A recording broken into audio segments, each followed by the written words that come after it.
When I meet people in my clinic, one of the most heartbreaking conversations I have is with someone who feels blindsided by their own body. They'll say, Dr. Brian, I never thought my kidneys would fail me. I was just taking the same pills I've taken for years. And they look at me with fear in their eyes, wondering how something as ordinary as a medication for pain, blood pressure, or reflux could suddenly turn into the silent thief of their independence. The truth is, our kidneys are quiet workhorses. They filter every drop of blood, clear away waste, and balance the chemistry that keeps us alive. But they are also delicate, and certain common medicines, even the ones in your bathroom cabinet, can chip away at that delicate balance. I'm Dr. Brian, and welcome to Channel Vital Science for Seniors. Today we uncover 12 medications that can secretly harm your kidneys. I still remember Margaret, a vibrant 72-year-old who loved gardening. She came to me one spring with fatigue so deep she could barely climb her porch steps. The culprit turned out not to be the infection she'd been treated for, but the antibiotics she was given in double doses by an urgent care clinic.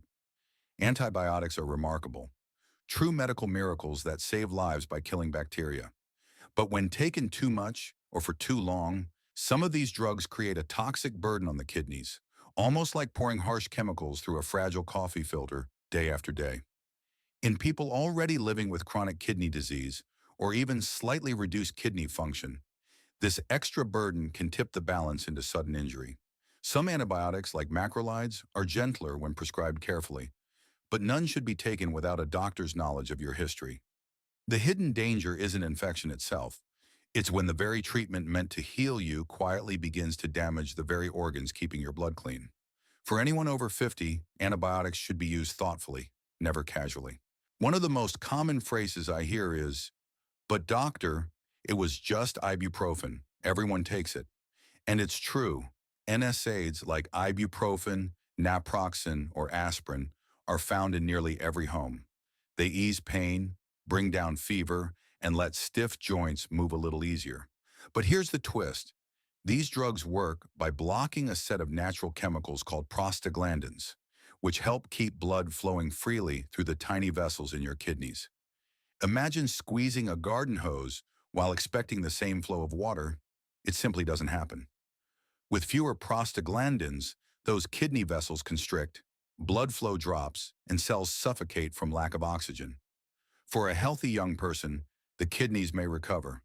But for someone over 50, especially with diabetes, high blood pressure, or heart disease, the risk of acute kidney injury rises sharply.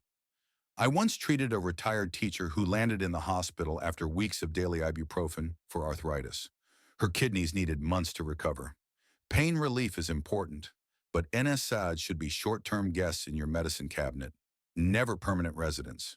Constipation is a frustrating companion for many older adults, and the temptation to reach for a laxative every night can be strong. I recall Mr. Lewis, a kind 80-year-old widower, who quietly admitted he'd been taking over-the-counter laxatives daily for months because he was embarrassed to discuss his bowel troubles. When he finally came in, his blood work revealed dangerously low potassium and early kidney stress. Laxatives can certainly help in the short run. They soften stool or stimulate the colon to push waste through, and when used occasionally, they're generally safe.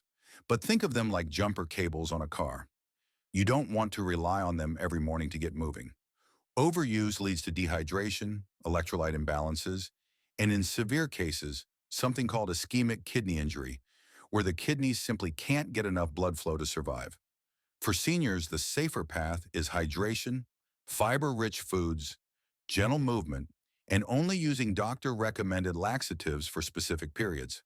The kidneys thrive when the body's fluids and minerals stay in harmony, and laxatives, if abused, disrupt that fragile rhythm. Heartburn is one of those nagging problems that seems small until it steals your sleep night after night. Many people, like Mrs. Daniels, a lively grandmother in her 60s, turn to proton pump inhibitors, medications like omeprazole or lansoprazole. They quiet the fire of acid reflux by shutting down the stomach's acid pumps. Relief feels miraculous, but the story doesn't end there. Over months and years, PPIs can quietly provoke a condition called interstitial nephritis, an allergic-type reaction inside the kidneys. The body's own defenses, meant to protect, instead inflame and damage kidney tissue. Symptoms can be so subtle, a rash, a fever, or just changes in urination, that many people don't connect the dots until serious kidney trouble has begun. A study published in JAMA Internal Medicine showed that long-term PPI users faced a significantly higher risk of chronic kidney disease. For someone already vulnerable, this risk multiplies. Occasional use may be fine, but taking these drugs as a lifelong safety net is dangerous. For seniors, the safer route is to combine medical guidance with lifestyle changes, raising the head of the bed, adjusting diet, so that kidneys aren't sacrificed for a calmer stomach. Fungal infections often seem like small nuisances, a rash on the skin, a bit of irritation in the mouth. But when they spread deeper, as in the case of Mrs. O'Connor, a 68-year-old with diabetes, antifungal drugs become essential. She was treated with amphotericin B, a medication so powerful it's earned the nickname amphoterrible among doctors, because while it kills dangerous fungi, it can also devastate the kidneys. The way these drugs work is by punching holes in fungal cell walls, causing the invaders to leak and die. The problem is that the kidneys, those delicate filters, get caught in the crossfire. Over days or weeks, toxic effects can build, leading to kidney damage or even failure. Even creams or lozenges, if overused, can carry risks when the kidneys are already weakened. That's why antifungal treatments should always be guided by careful lab tests, proper dosing, and ongoing monitoring. In some cases, newer antifungals with gentler profiles are chosen, but the principle remains: never self-treat or guess. For older adults, especially with diabetes or kidney disease, antifungal drugs can be life-saving, but only when handled with precision and respect. I think of Mr. Hernandez, a retired mechanic in his 70s, who came to me worried that his blood pressure pills might be hurting him more than helping. He was on a beta blocker, a class of medication that works by calming the effects of adrenaline. Adrenaline is like the body's gas pedal. It speeds the heart and tightens blood vessels. Beta blockers press gently on the brakes, lowering blood pressure and easing the strain on the heart. But the kidneys also feel this braking effect. By slowing circulation and altering blood flow, beta blockers can reduce the kidney's filtration power.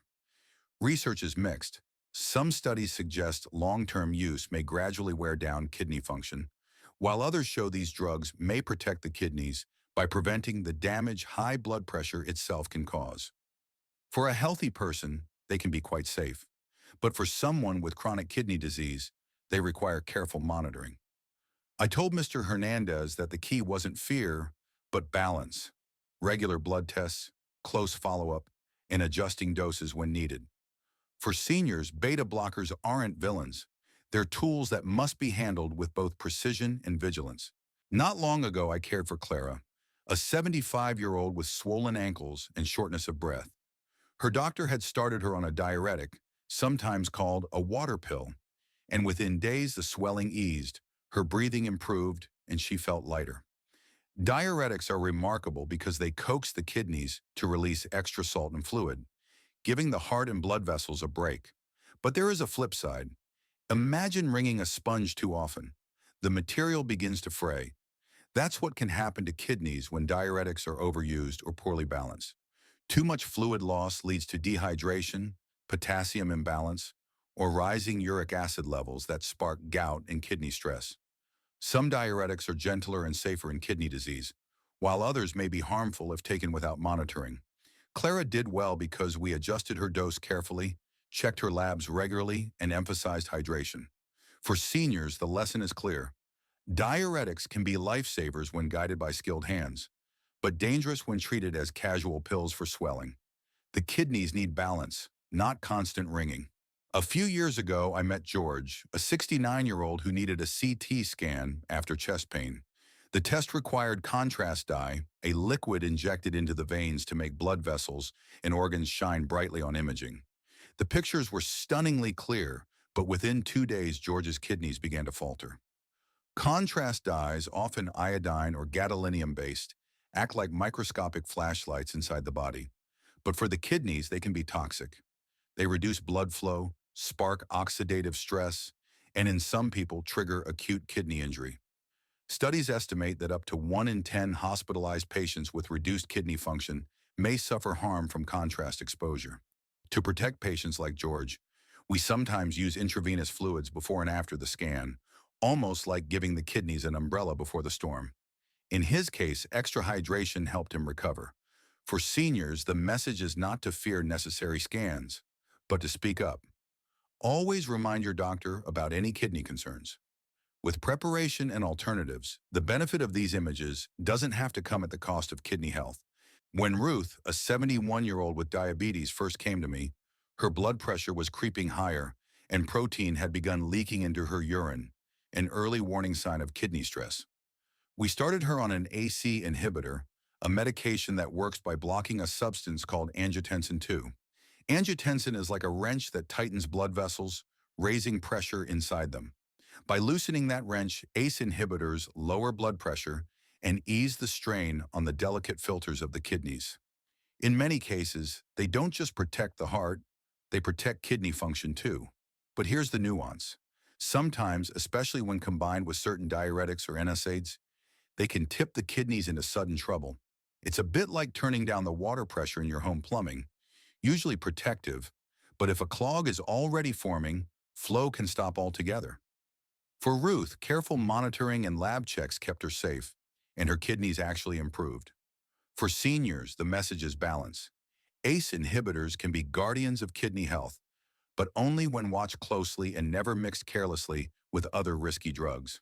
Statins are among the most prescribed drugs in the world, and for good reason. They lower bad LDL cholesterol and help prevent heart attacks and strokes. But like every medicine, they carry a shadow. I think of Samuel, a 66-year-old retired postman who came to me complaining of muscle weakness so profound he could no longer walk his daily route. His statin had triggered a rare condition called rhabdomyolysis, where damaged muscle fibers release proteins that flood into the bloodstream. The kidneys, acting like overworked filters, struggled to handle the load, and his creatinine levels began to rise, signaling distress. Most people tolerate statins well, but high doses, especially in older adults, can strain the kidneys. A Canadian study found that patients on strong statins were more likely to develop kidney injury in the first few months of treatment. Still, for many, the benefits outweigh the risks when carefully prescribed. The key, especially after 50, is vigilance. Report muscle pain, monitor labs, and don't assume that more is better. With the right balance, statins can protect the heart without sacrificing the kidneys that quietly keep life in motion. During flu season, I met Helen, a 70-year-old with a fragile immune system who was prescribed antivirals to shorten her illness. The medicine worked, but soon she developed nausea, dizziness, and changes in her urine. Antivirals are powerful tools designed to block viruses from multiplying inside our bodies. They interfere with viral DNA and RNA or prevent viruses from latching onto healthy cells. The trouble is, they sometimes interfere with our own cells as well. For the kidneys, this can mean toxic stress, inflammation, and in rare cases, outright failure. Drugs used against HIV, hepatitis, or even shingles can be especially hard on these filters. A review in Clinical Infectious Diseases highlighted that antiviral toxicity is one of the most overlooked causes of kidney problems in older adults. For seniors, the risk is greater when dehydration, diabetes, or pre-existing kidney disease are already in play. Helen recovered because her doctor quickly adjusted her dose, but the lesson was clear. Antivirals should never be self-dosed or prolonged without guidance. They are weapons best used under careful supervision, powerful allies with the potential for hidden harm. When James, a 65-year-old veteran, came to see me, he had been quietly battling depression and anxiety for years. His psychiatrist had prescribed several medications that steadied his mood and helped him sleep. But over time, he developed unexplained fatigue, swelling, and rising creatinine levels. Psychiatric drugs can be life-saving, bringing light back to lives dimmed by mental illness. Yet some of these medicines are processed through the kidneys, and when taken for years, especially without close monitoring, they can slowly injure the very filters that keep the body's chemistry balanced. Certain antidepressants and mood stabilizers have been linked to acute kidney injury, often tied to muscle breakdown or electrolyte shifts.